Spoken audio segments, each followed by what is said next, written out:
তামিম যে ধূমপান করতেন এটা একজন ডাক্তার মিডিয়ার সামনে বলেছেন। বিভিন্ন মানুষ বিভিন্ন কথা বলছে যে তার প্রাইভেসি বিষয়ে কথা বলা হয়েছে ইত্যাদি ইত্যাদি। আমার মনে হয় যে এটা অনেক বড় কিছু যে হয়েছে সেটা না, বরং এটা সাধারণ মানুষের জন্য আরও উপকারে আসবে। কিভাবে? কারণ তামিম ইকবালের মতো যারা খেলোয়াড় অ্যাথলেট তারা নিয়ন্ত্রিত জীবনযাপন করেন, খাবার দাবার থেকে শুরু করে শরীর চর্চা সহ বিভিন্ন বিষয়গুলো তারা মেনে চলেন। অথচ দেখুন এই একটা ধূমপানের কারণেই কিন্তু হার্ট অ্যাটাক, স্ট্রোক সহ বিভিন্ন ধরনের রোগ শোক হতে পারে।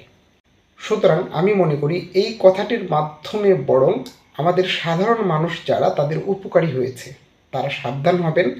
তারা এই অনুভূতিটা পাবেন যে আপনি সব দিকে ঠিক থাকলেও শুধুমাত্র একটা ফ্যাক্টরি যদি আপনার শরীরে থাকে সেটাও আপনার হার্ট অ্যাটাক, স্ট্রোক করতে পারে।